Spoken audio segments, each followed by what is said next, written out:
Guys, अगर आज की डेट में कोई भी इंसान हमसे ये पूछे कि हमारे प्लेनेट अर्थ पर एक दिन कितने समय का होता है, तो हम बिना सोचे समझे आंख बंद करके बोल देते हैं 24 घंटे। लेकिन सवाल ये है, क्या ये जवाब वास्तव में साइंटिफिकली सच है या फिर सिर्फ एक ऐसा भ्रम है जो हम सब ने सालों से मान रखा है। असल में गाइस, हमारी बेसिक नॉलेज और साइंस कहती है कि किसी भी प्लेनेट पर एक दिन की लंबाई पूरी तरह उसकी रोटेशन स्पीड पर डिपेंड करती है। और अगर बात करें अर्थ की, तो उसकी रोटेशन स्पीड के हिसाब से एक दिन का ड्यूरेशन है 24 घंटे, राइट?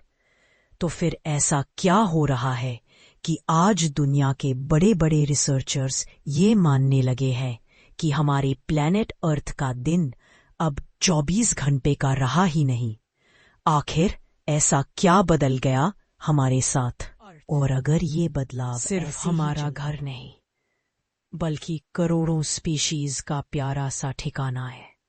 इंटरेस्टिंगली, जब इंसान था जो एक अलग ही सवाल सोच रहा था, क्या हमारी अर्थ की रोटेशन स्पीड हमेशा यही रहेगी? और वो इंसान थे महान खगोल शास्त्री आर्यभट्ट।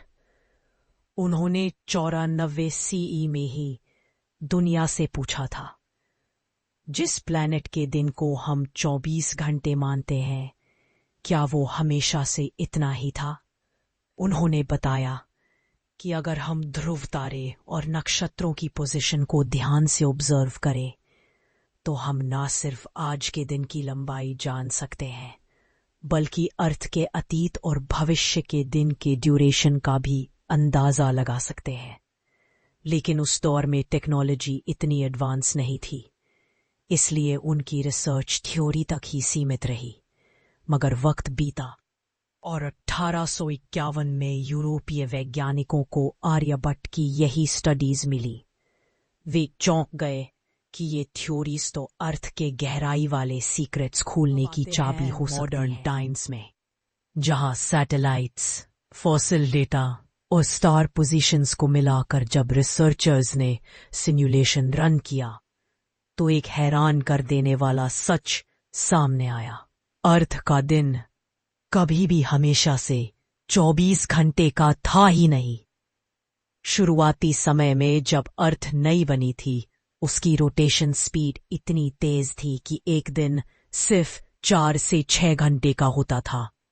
धीरे धीरे रोटेशन स्लो होती गई। 4 बिलियन साल पहले दिन बढ़कर 18 घंटे, 620 मिलियन साल पहले 22 घंटे और डायनासोर के समय तक 23.5 घंटे का हो गया। आज वो 24 घंटे है। तो साफ है कि जैसे जैसे समय बीता, अर्थ धीमी होती गई। रिसर्च के बाद पता चला, इसका सबसे बड़ा कारण है मून की ग्रेविटी। मून के कारण टाइड्स बनते हैं और यही ग्रेविटी धीरे धीरे अर्थ की स्पीड को कम करती जाती है।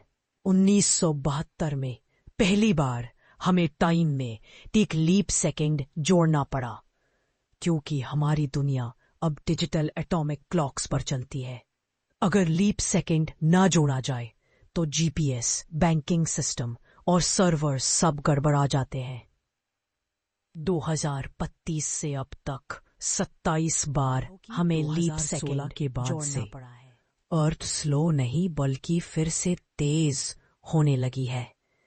नासा और ग्लोबल जियोफिजिकल ऑब्जर्वेटरीज ने जब अर्थ के कोर में पी वेव्स भेजी, तो पता चला कि हमारा इनर कोर अब ज्यादा तेज घूम रहा है और ये फास्ट कोर सीधे तौर पर अर्थ की रोटेशन स्पीड को प्रभावित करता है। अगर ये इसी तरह चलता रहा तो 2029 वो साल होगा जब पहली बार हमें एक सेकंड जोड़ने की नहीं, बल्कि हटाने की जरूरत पड़ेगी।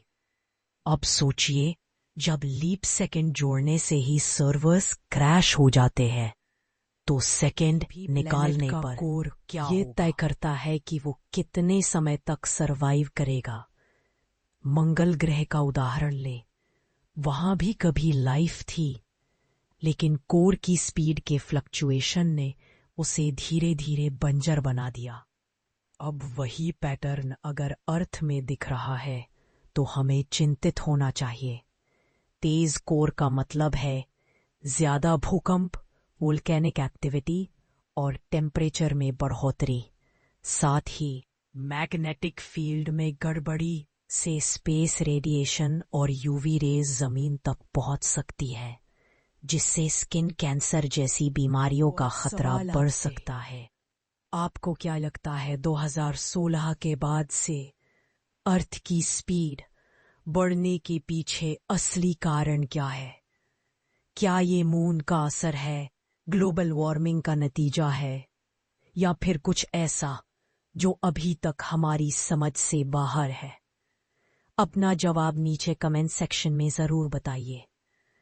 और गाइस, अगर आपको ये वीडियो नॉलेजेबल लगी हो तो इसे लाइक करके 10,000 लाइक्स तक जरूर पहुंचाइए। चैनल पर नए हैं तो सब्सक्राइब करें और बेल आइकॉन जरूर दबाएं। आपकी स्क्रीन पर जो 2 वीडियो दिख रही हैं उन्हें भी जरूर देखिए, क्योंकि वो भी अपने आप में काफी ऑसम है। मिलते हैं अगले एपिसोड में।